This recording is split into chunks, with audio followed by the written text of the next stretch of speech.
Hello tout le monde, j'espère que vous allez bien. Aujourd'hui on se retrouve pour une nouvelle vidéo qui sera une vidéo sur l'histoire de Randy Orton, qui est catcheur professionnel et acteur américain et il travaille actuellement à la WWE. Avant que la vidéo commence, n'hésitez pas à me suivre sur mon Instagram et mon Twitter et je vous laisse avec la suite de la vidéo.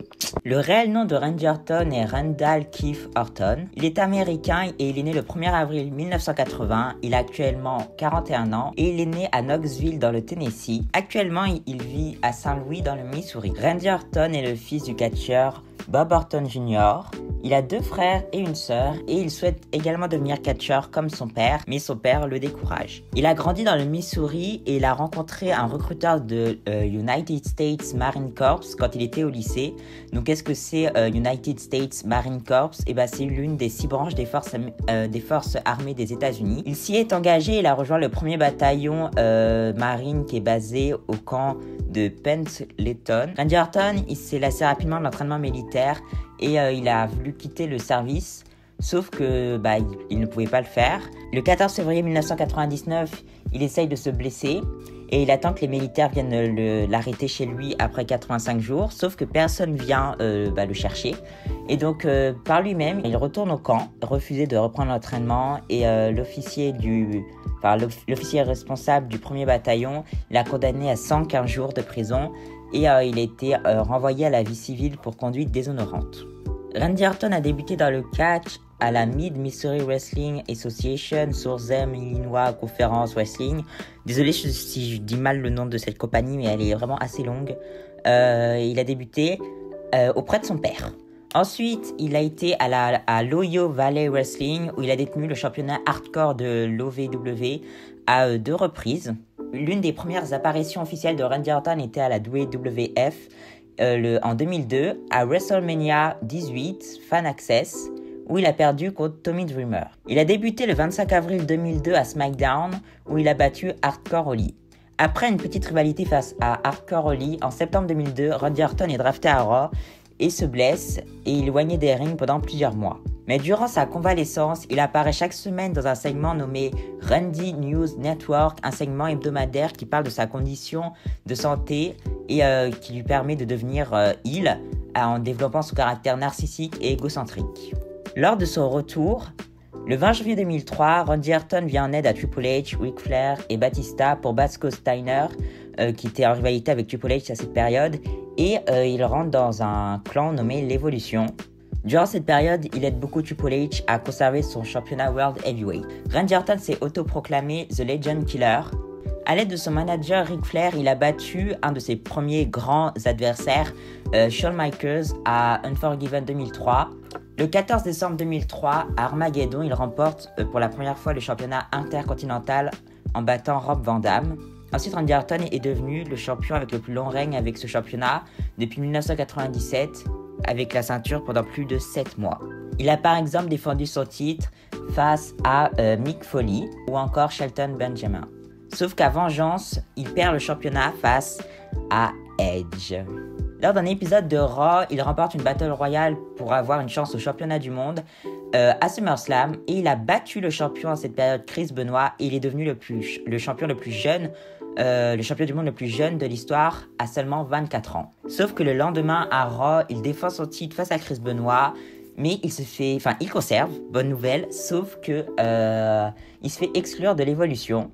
Randy Orton perd le titre un mois plus tard à Unforgiven face à Triple H, son ancien mentor, et Triple H a gagné grâce à de nombreuses interventions. Il a une nouvelle chance au championnat du monde face à Triple H au Royal Rumble, mais il perd également une nouvelle fois. En février 2005, Randy Orton commence une relation amoureuse avec Stacy Keibler, j'espère que je le dis bien, et il a une petite rivalité face à Christian. Randy Orton, qui était face après sa perte du titre, redevient heel une nouvelle fois. Lorsqu'il défie l'Undertaker, il affirme qu'il n'a pas peur de lui. Et lors d'un célèbre segment le 21 mars à Raw, il met un RKO à sa petite amie en guise d'avertissement pour l'Undertaker. Lors de WrestleMania 21, Randy Orton perd face à l'Undertaker, malgré les interventions de son père durant le match, et n'arrive pas à mettre fin à la streak de The Undertaker.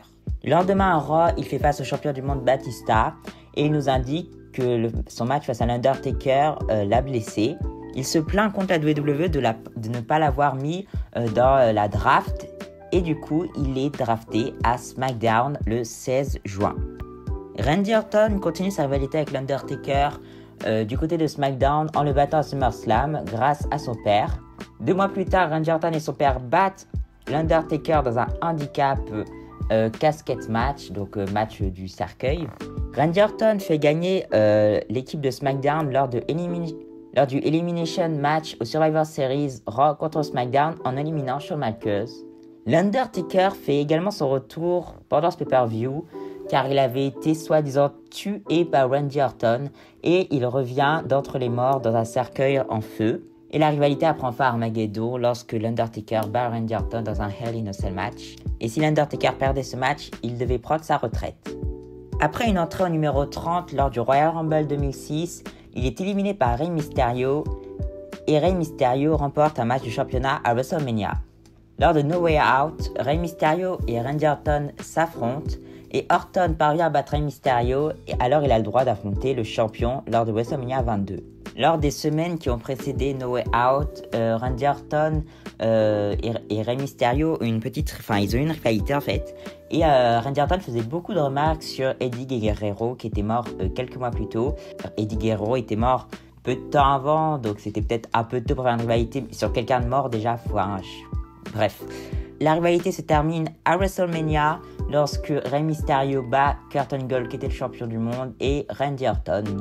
Randy Orton a été suspendu par la WWE pendant 60 jours après WrestleMania pour une conduite non professionnelle. Après son retour de cette suspension, il a une rivalité face à Hulk Hogan.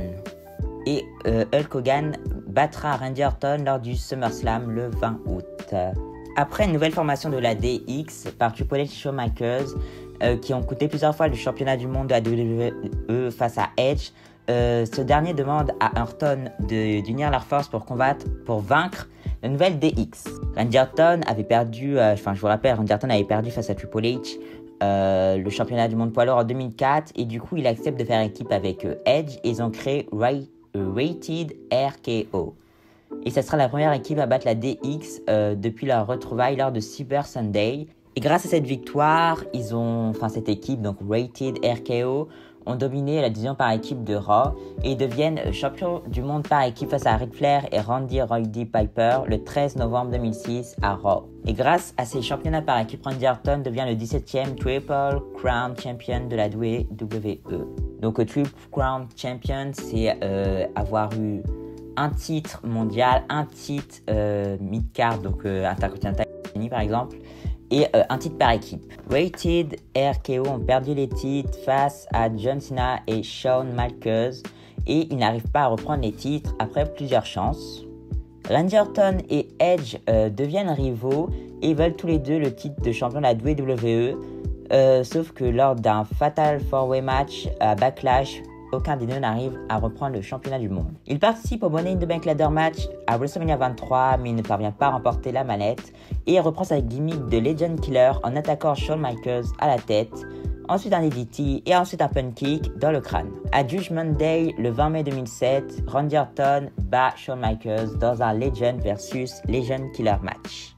Donc il n'y a pas eu vraiment de fin à cette match parce qu'en fait c'est l'arbitre qui a arrêté le match car Shawn Michaels s'est effondré au centre du ring et subira une commotion cérébrale.